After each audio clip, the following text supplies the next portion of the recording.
নমস্কার এবং স্বাগত আমাদের বিশেষ স্বাস্থ্য আলোচনা নিউজ ভ্যানগার্ডের পর্দায় সকলকে স্বাগত জানাচ্ছি এবং আজকের এই বিশেষ আলোচনা নিয়ে আপনাদের সঙ্গে আমি রয়েছি শতাব্দী।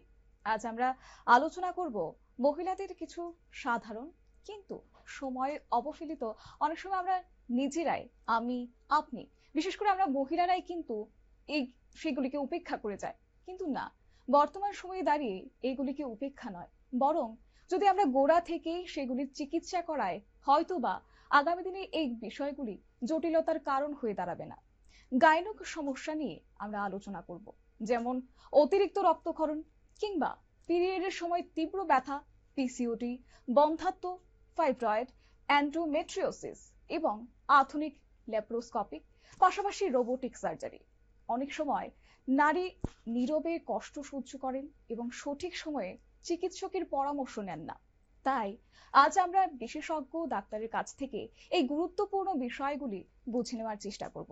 আমাদের আজকের এই আলোচনায় বিশেষ অতিথি রয়েছেন ডক্টর মীনাক্ষী সুন্দরম। আপনাকে স্বাগত জানাচ্ছি। Welcome to our show and it's truly an honour have with us today. প্রথমে আমি ওনার কাছে যাওয়ার আগে যে প্রশ্নটা কিংবা যে এক্সপ্লেনটা দর্শকদের উদ্দেশ্যে জানাতে চাই যে আজকের দিনে দাঁড়িয়ে মহিলাদের মধ্যে সবচেয়ে সাধারণ গাইনক সমস্যাগুলি কি হচ্ছে, বিশেষ করে হ্যাভি ব্লিডিং, পেইনফুল পিরিয়ড এবং পিসিওডি সম্পর্কে। Let us being with a very basic but important question. What are the most common gynec problem in women? Namaskar. Thank you for making me come here today. महिलाओं को अक्सर जो problems होता है, तो one of the basic things is periods के time पे जो प्रॉब्लम होता है, ये हैवी ब्लीडिंग हो सकता है, पीरियड्स के टाइम पे पेन हो सकता है, या पीरियड्स का जो समय है वो इरेगुलरिटी हो सकता है, कभी कभी जल्दी हो सकता है, कभी कभी बार बार एक ही महीने में हो सकता है, या फिर देर में 2 महीने में 3 महीने में हो सकता है। तो पीरियड्स का रिलेटेड कोई भी प्रॉब्लम है वो महिलाओं को हर महीना फेस करना पड़ता है। इसके अलावा उसके संबंध में वेट गेन का इश्यूज होता है, एडोलेसेंट गर्ल्स को जो पीसीओडी का प्रॉब्लम बोलते हैं उसमें उनको एक्स्ट्रा हेयर ग्रोथ रहता है। तो ये सब महिलाओं का problem, especially heavy bleeding, painful period and PCOD. Many young girls think that painful period are normal and they just tolerate it. That is right. So सबको थोड़ा बहुत पेन पीरियड्स के टाइम पे हो सकता है, ये फैमिलियल भी हो सकता है, जैसे आपके मदर का हो या ग्रैंड मदर का हो। कभी कभी पीरियड्स का पेन नॉर्मली भी हो सकता है and many times you are able to tolerate that pen.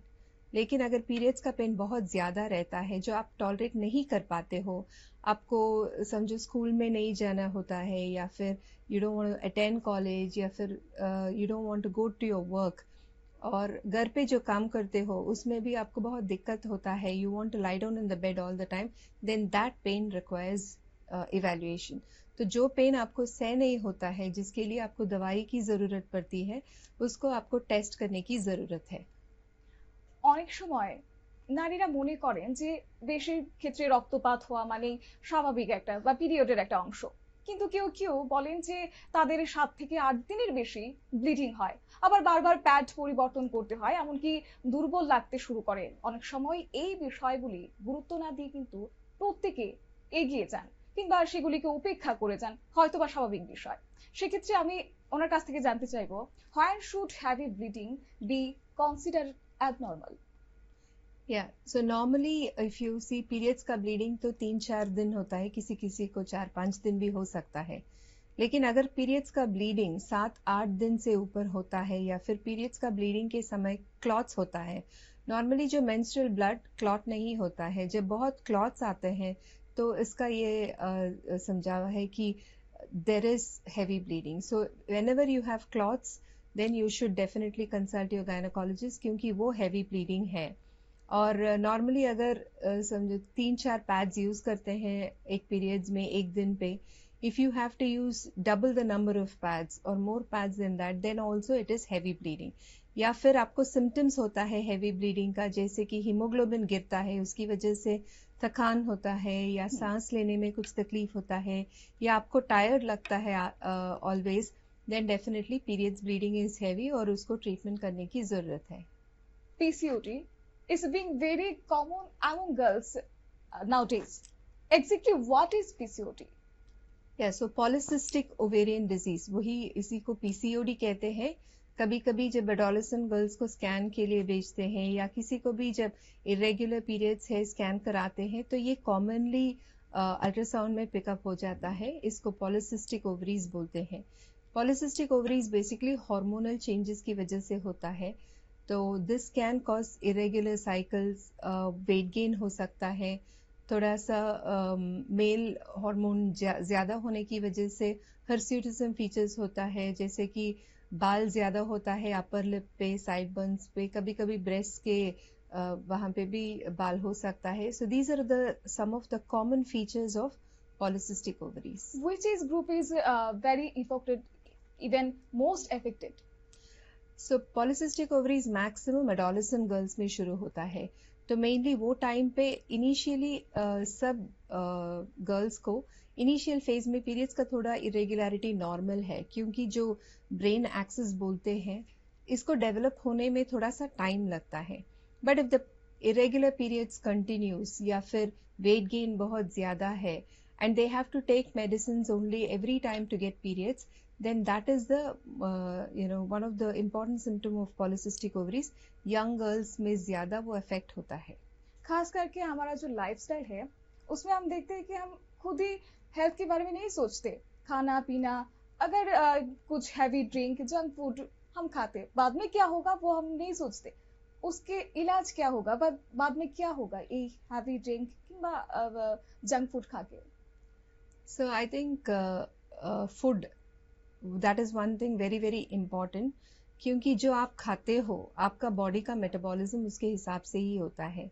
Mindful eating is what I will say. अगर if you tell young girls की जंक फूड बिल्कुल नहीं खाना है, वो लोग नहीं सुनने वाले. लेकिन at least if you teach them कि अगर हफ्ते में एक दिन थोड़ा सा चीटिंग डे हो सकता है, लेकिन बाकी का दिन में you have to eat healthy. You educate your children.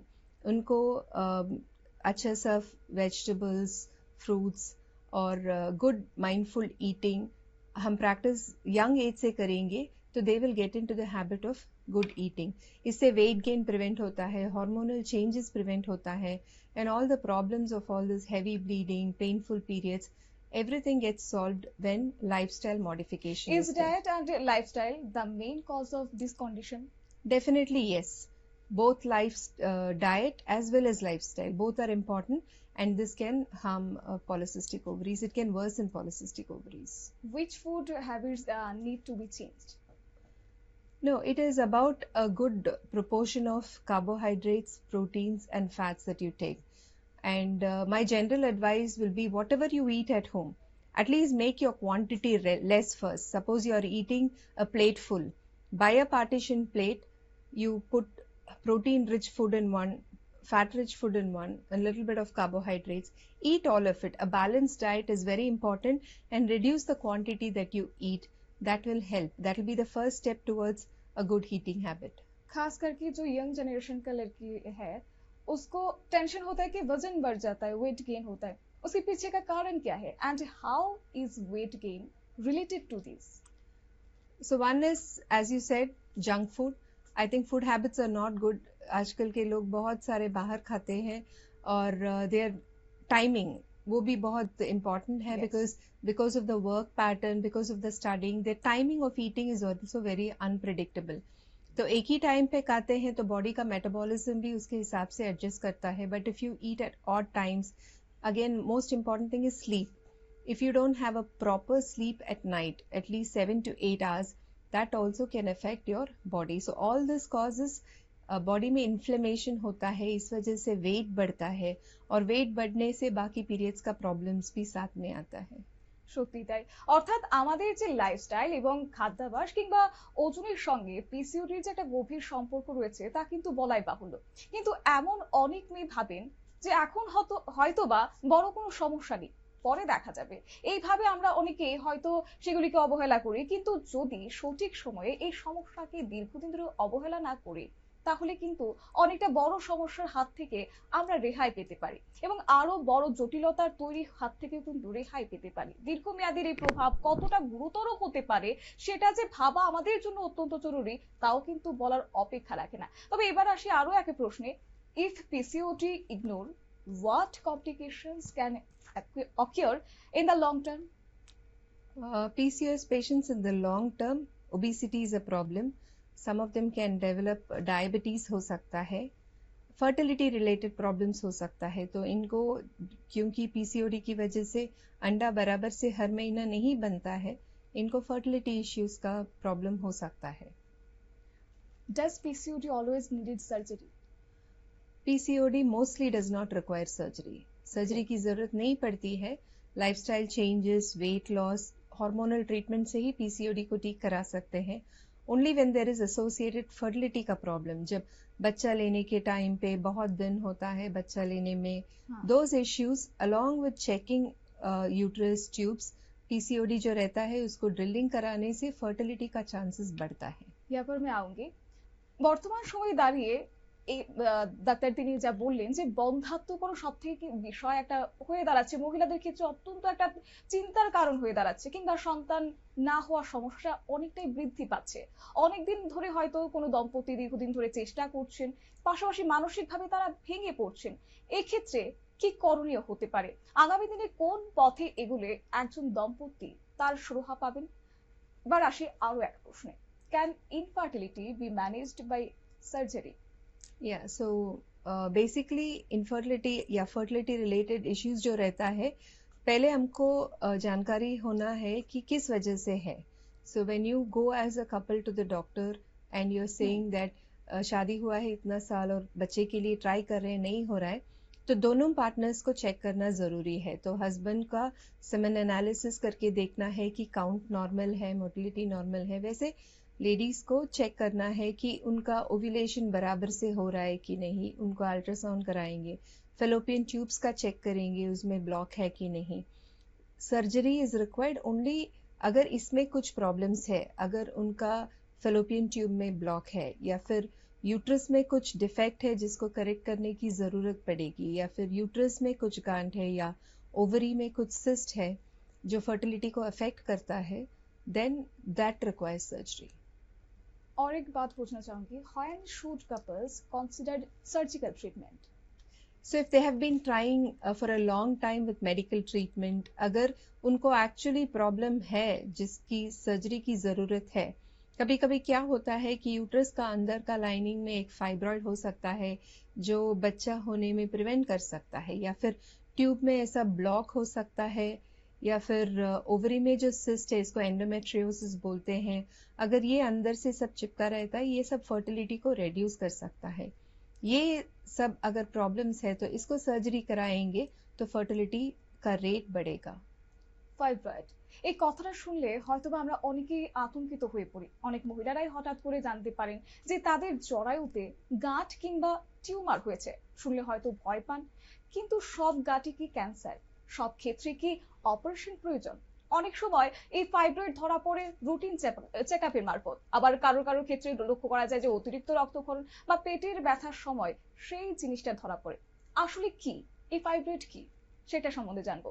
What is a fibroid? So fibroid जो है वो यूट्रस से आता है।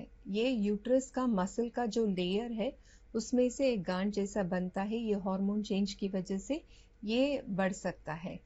फाइब्रॉइड, सब फाइब्रॉइड्स को ट्रीटमेंट की जरूरत नहीं पड़ती, और फाइब्रॉइड्स महिलाओं में बहुत कॉमन है, मतलब 25% है। जैसे कि 4 विमेन को देखें तो एटलीस्ट एक को फाइब्रॉइड हो सकता है। क्या सब फाइब्रॉइड्स को सर्जरी करने की जरूरत है? नहीं। फाइब्रॉइड्स कभी कभी सिम्टम्स नहीं देता है तो वो फाइब्रॉइड को कुछ करने की जरूरत नहीं पड़ेगी। फाइब्रॉइड का पोजीशन जो है वो भी इम्पॉर्टेंट है ट्रीटमेंट में। अगर फाइब्रॉइड यूट्रस का अंदर का लाइनिंग में है तो वो ब्लीडिंग प्रॉब्लम्स दे सकता है, उसको डेफिनेटली निकालने की जरूरत पड़ेगी। अगर फाइब्रॉइड बहुत बड़ा साइज में है या बाकी का एडजेसेंट ऑर्गेन्स को प्रेस कर रहा है तो भी उसको ट्रीटमेंट की जरूरत है। So it depends on the fibroid. जब आपका गायनोकोलॉजिस्ट से आप मिलोगे, स्कैन करेंगे या वो एग्जामिन करके देखेंगे, ये फाइब्रॉइड अगर प्रॉब्लम वाला है तो फिर सर्जरी की जरूरत पड़ सकती है। अगर कोई मरीज फाइब्रॉइड में ऑपरेशन करता है तो बाद में उसको प्रॉब्लम क्या फेस करना पड़ता है? सर्जरी के बाद में बाद में से नॉर्मली फाइब्रॉइड का सर्जरी पहले आप देखेंगे तो ओपन सर्जरी होता था, तो रिकवरी में टाइम थोड़ा सा ज्यादा लगता हाँ। था। लेकिन आजकल का जो एडवांसेस है उसमें हम की होल सर्जरी से करते हैं, मिनिमली इन्वेजिव सर्जरी, जो पेट में दूरबीन डाल के माइक्रो सर्जरी से होता है। फाइब्रॉइड्स पूरा निकल जाता है, patients are very comfortable, pain कम रहता है, ब्लीडिंग कम रहता है, and they can get back to their activities very soon. is surgery required for every fibroid or can sometimes manage with medicine? So all fibroids, जैसे मैंने आपको पहले भी बताया था, सर्जरी की जरूरत नहीं पड़ेगी। अगर फाइब्रॉइड्स बहुत छोटा है उसको कुछ करने की जरूरत नहीं है, बस फॉलोअप में रखेंगे। अगर फाइब्रॉइड्स बढ़ता है या ब्लीडिंग हैवी होता है या वो फर्टिलिटी में इंटरफियर करता है या इतना बड़ा है कि एडजेसेंट ऑर्गेन्स में प्रेस करता है, तो फिर उसको सर्जरी की जरूरत है। আমরা মহিলারা প্রত্যেক দিন সংগ্রাম করছি এবং সেই সংগ্রামের আরো একটা সময় হচ্ছে পিরিয়ড। আর অনেক মহিলারাই পিরিয়ডের সময় দেখা যায় তীব্র ব্যথা সহ্য করেন এবং এটাকে স্বাভাবিক বলে ধরে নেন, কিন্তু সব ব্যথা স্বাভাবিক নয়। কিছু ক্ষেত্রে সেই ব্যথার পেছনে থাকতে পারে একটি জটিল সমস্যা যার নাম অ্যান্ড্রোমেট্রিওসিস। এই রোগটি অনেক সময় ধরা পড়তে দেরি হয়, দেরি হলে ভবিষ্যতে সেক্ষেত্রে সন্তান ধারণের ক্ষেত্রে একটা সমস্যা তৈরি হতে পারে। তাই এই বিষয়ে কিন্তু আমাদের সচেতনতা অত্যন্ত জরুরি। What exactly endometriosis? Okay, endometriosis nowadays ये कॉमन कंडीशन है जो सब में देखते हैं। टू सिंपली एक्सप्लेन, अगर नॉर्मली जब पीरियड्स होता है तो थोड़ा सा वो पीरियड्स का ब्लीडिंग फेलोपियन ट्यूब से भी होता है और ये ओवरी में जाके डिपॉजिट होके सिस्ट जैसा बनता है। तो एंडोमेट्रियोसिस इज अ कंडीशन, हर महीना जब पीरियड्स होता है तो जो जगह पे ये एंडोमेट्रियोसिस का सेल्स जाता है वहां पे भी वो ब्लीडिंग होता है और वो साइज बढ़ता है, एंड दैट कॉजेस पेन।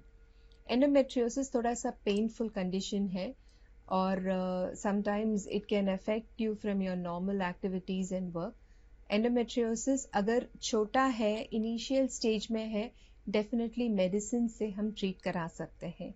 जब एंडोमेट्रियोसिस का पेन बहुत ज्यादा होता है, बहुत सारा ऑर्गेन्स को, एडजेसेंट ऑर्गेन्स को अफेक्ट करता है, ट्यूब्स को अफेक्ट करता है, तो फिर इसको सर्जरी की जरूरत पड़ेगी। How does it affected period and fertility? Could you please explain? So endometriosis, periods heavy bleeding हो सकता है, एक्सट्रीमली पेनफुल पीरियड्स होता है, that is the most important thing. जब पीरियड्स का पेन बहुत ज्यादा है तो that is the first thing that has to be ruled out. And because endometriosis can affect the ovary, it can affect the fallopian tubes, it can interfere with fertility. तो जिनको endometriosis है वो endometriosis का certain inflammation की वजह से भी वो प्रेगनेंसी में होने में देरी हो सकता है, या अगर प्रेगनेंसी हुआ भी तो अबॉर्शन का ज्यादा चांसेस होता है। অর্থাৎ অ্যান্ডোমেট্রিওসিস শুধুমাত্র পিরিয়ডের সময় ব্যথাই নয়, এটি কিন্তু ভবিষ্যতে একটা বড় বিষয়, বড় বিপদের কারণ হতে পারে, বিশেষ করে আমাদের মহিলাদের জন্য। তাই সঠিক সময়ে পরীক্ষা এবং চিকিৎসা দুই কিন্তু খুব জরুরি। এবার আসি মডার্ন সার্জারির ক্ষেত্রে। Now let us talk about modern treatment option. What is keyhole surgery? Okay, so earlier surgery का एक ही तरीका था, पेट को ऐसे काटना या ऐसे काटना बड़ा सा ट्रीटमेंट के लिए, but with keyhole surgery now we only make small incisions. पेट में एक दूरबीन डाल के माइक्रो सर्जरी से, लैप्रोस्कोपी से या रोबोटिक्स से अंदर सब कुछ देख के सर्जरी होता है। जो बड़ा फाइब्रॉइड है, सिस्ट है, बच्चेदानी निकालना है या फर्टिलिटी रिलेटेड इश्यूज कोई भी ट्रीट करना है या कैंसर का ट्रीट करना है, सब कुछ ये मिनिमल एक्सेस सर्जरी या की होल सर्जरी में हो सकता है। बड़े से भी बड़े प्रॉब्लम एक ही होल सर्जरी की तरह हो सकता है। Everything, every other possibility, every other surgery is possible by keyhole surgery. Keyhole surgery में there are two types. One is laparoscopic surgery, one is robotic surgery, which is the more advanced or latest technological development. অর্থাৎ দর্শক বন্ধুরা বুঝতেই পারছেন, যখন এই মানে বলা যায় যে এত বড় সমস্যার সম্মুখীন আমরা হচ্ছি, তখন ছোট ছোট ছিদ্র করে একটা অপারেশন করা যায়। তাই যেখানে ব্যথা কম হয় এবং রোগীরাও এক্ষেত্রে দ্রুত সুস্থ হয়ে উঠতে পারেন। Which patient need it? So any patient who requires surgical treatment can undergo minimal access surgery. कभी कभी क्या होता था पहले, मोस्ट ऑफ द टाइम महिलाओं को ऐसा था कि ओपन सर्जरी के बाद इतना टाइम रेस्ट की ज़रूरत है, तो वो उनका खुद का काम बाकी का हस्बैंड का बच्चे का देख के खुद का प्रॉब्लम को जनरली पोस्टपोन करते थे. But with keyhole surgery, patients get admitted that day, they get discharged the same day or the next day. उनका they come back to all their normal activities immediately after the surgery, and that is important. जो भी problems है, fibroid है, cyst है, uterus removal है, cancer का surgery है, सब कुछ की होल सर्जरी से हो सकता है. अगर कोई पेशेंट की होल सर्जरी करे तो फिर बाद में कितने दिनों में वो रिकवर होगा? So generally if you see normal activities जैसे उठना, वॉक करना, बाथरूम जाना, ये सब सर्जरी का दिन ही और अगला दिन सब हो सकता है. Usually 3 to 4 days later they all travel back, and अगर उनको वर्क पे ज्वाइन करना है, if they want to get back to their routine activities, approximately 1 to 2 weeks में सब कुछ होता है. हैवी एक्सरसाइज या जिम जाना, स्विमिंग करना, वो सब 2 महीने के बाद होता है. But all the regular activities you can do with it 1 week to 10 days time. অর্থাৎ স্বাস্থ্য পরিষেবায়ও কিন্তু একটা অত্যাধুনিক প্রযুক্তি যুক্ত হয়েছে. এক্ষেত্রে শুধুমাত্র কিহোল সার্জারি নয়, সঙ্গে রয়েছে রোবোটিক সার্জারিও. What is the difference between laparoscopic and robotic surgery? So जब भी हम पेशेंट्स को बोलते हैं कि रोबोटिक सर्जरी करना है, पहला क्वेश्चन ये होता है कि आप नहीं करेंगे क्या सर्जरी, रोबो कुछ करेगा क्या?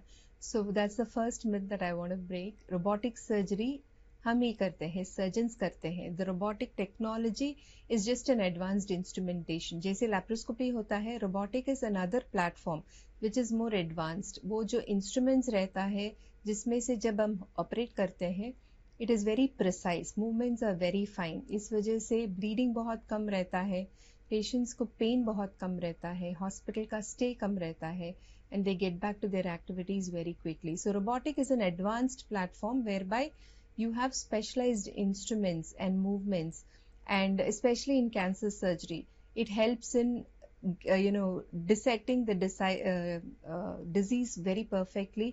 nerves ko preserve karta hai, so it is very very advantageous when you are doing complex procedures.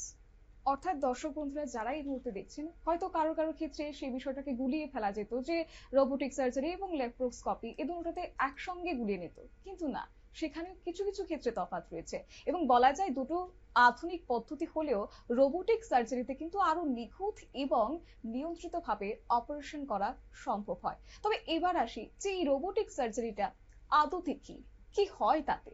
What is robotic surgery?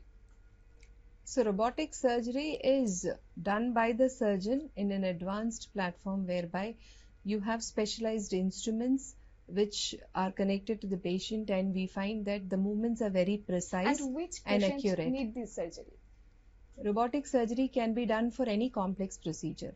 जैसे दोनों हमने जैसे डिस्कस किया था, both laparoscopy and robotic surgery और की होल सर्जरीज. लेकिन अगर सर्जरी कुछ एडवांस प्रोसीजर करना है, एंडोमेट्रियोसिस का सर्जरी करना है, बड़ा सा फाइब्रॉइड है, बड़ा यूट्रस निकालना है, या फिर कैंसर का सर्जरी करना है, ये सब रोबोटिक टेक्नोलॉजी से पेशेंट्स का बेनिफिट और आउटकम बेटर रहता है. Okay. How many days need to stay in the hospital? It is mostly 1 day in the hospital. कभी कभी हम डे केयर में करते हैं, मतलब सुबह में एडमिट करके सर्जरी करा के उसी दिन शाम को डिस्चार्ज करेंगे, या फिर next day morning patients get discharged. এবং পাশাপাশি অত্যাধুনিক কথাটা যদি বলি এবং স্বাস্থ্য পরিষেবাতে যদি তা হয়ে থাকে তাহলে বলার অপেক্ষা রাখে না. প্রত্যেকের মধ্যে চিন্তা থাকে যে হয়তো সেক্ষেত্রে অনেকটা খরচাপাতি পড়তে পারে এবং চিন্তায় কেউ কেউ হয়তো স্বাস্থ্য পরিষেবা নিতে চান না. এবার আসি সেক্ষেত্রে কতটা খরচ পড়তে পারে. How many does it cost? Okay, so robotic surgery is an advanced platform. Definitely cost of robotic surgery laparoscopy से ज़्यादा होता है. वो सिर्फ robotic instruments का costing है, because stay everything same होता है. लगभग 75,000 rupees का फर्क पड़ सकता है laparoscopy और robotic surgery में. Can laparoscopic and robotic surgery be done for cancer patients? Both can be done for cancer patients. जैसे मैंने बताया था लेप्रोस्कोपी से भी हो सकता है, रोबोटिक भी हो सकता है। रोबोटिक का एडवांटेज ये है because it is an advanced platform, advance procedure, outcomes are much better. যেমনটা তিনি বললেন যে ল্যাপ্রোস্কোপিক এবং রোবোটিক সার্জারি বর্তমানে নির্দিষ্ট কিছু ক্যান্সার রোগীর ক্ষেত্রে তা নিরাপদ হতে পারে এবং কার্যকর পদ্ধতি হিসেবে ব্যবহৃত হতে পারে। তবে এই ধরনের মিনিমাল ইনসিভ সার্জারিতে শরীরে বড় কাটাছেঁড়া করতে হয় না, যার ফলে ব্যথাও অনেক সময় কম হয়। কখনো কখনো এটার ক্ষেত্রে আরো একটা সুবিধা হচ্ছে যে রক্ত ক্ষরণ কিন্তু অনেকটাই কম হয়ে থাকে। তাই রোগীর ক্ষেত্রে তুলনামূলকভাবে দ্রুত এবং সুস্থ তারা হয়ে উঠতে পারেন। তবে সব ক্যান্সার রোগীর ক্ষেত্রে এই পদ্ধতি কিন্তু প্রয়োজন নয়। ক্যান্সারের ধরন, কোন স্তরে রয়েছে এবং রোগীর শারীরিক অবস্থা, পাশাপাশি চিকিৎসকের মূল্যায়নের উপর ভিত্তি করে কিন্তু চূড়ান্ত সিদ্ধান্ত নেওয়া হয়। তাই চিকিৎসা শুরুর আগে অবশ্য বিশেষজ্ঞ ডাক্তারের পরামর্শ নেওয়া অত্যন্ত জরুরি। এবার আরো একটা বিষয় নিয়ে আলোচনা করি। How long does recovery usually take? So usually if you find that patients अपने रूटीन वर्क पे 3-4 days में जाते हैं, विद इन 1 week पेन सब चला जाता है। नॉर्मली सर्जरी के बाद हम उनको 4-5 दिन में चेकअप के लिए बुलाते हैं and pain, bleeding, everything is less, so they are very comfortable. Day to day activities सब चलता रहता है, कोई प्रॉब्लम नहीं रहता है। অনুষ্ঠানের শেষ পর্যায়ে আমরা রয়েছি। লাস্ট কোয়েশ্চেন করুंगी आपको। What message would you like to give our viewers? I think women should consider their health very important, whether it is a young girl or an elderly woman. I think across all ages, you have to undergo regular checkup. You have to, if you have any problem, आप तुरंत अपने gynaecologist को दिखा के वो problem है नहीं है, उसको कुछ ट्रीटमेंट की ज़रूरत है, वो करना पड़ेगा। अपना खुद का प्रॉब्लम्स को आप पोस्टपोन मत करो। Early detection means treatment will be much easier and you will have a healthy life. সত্যি তাই। অসংখ্য ধন্যবাদ জানাই ডক্টর মীনাক্ষী সুন্দরমকে। Thank you so much for sharing and valuable knowledge. অবশ্য সেক্ষেত্রে আমরা বলতেই পারি যে আজকে যে বিষয়গুলি নিয়ে আমরা আলোচনা করেছি তারপর হয়তোবা এইগুলি নিয়ে আমাদের কোনো রকমের দ্বিধা বা সন্দিহান থাকবে না। কারণ আমরা শুরু থেকেই যদি শুরু করি তাহলে হয়তো জীবন যুদ্ধে আমরা একদিন টিকে থাকবোই। কারণ modern treatment options are safe and advance, but early consultation is the কি।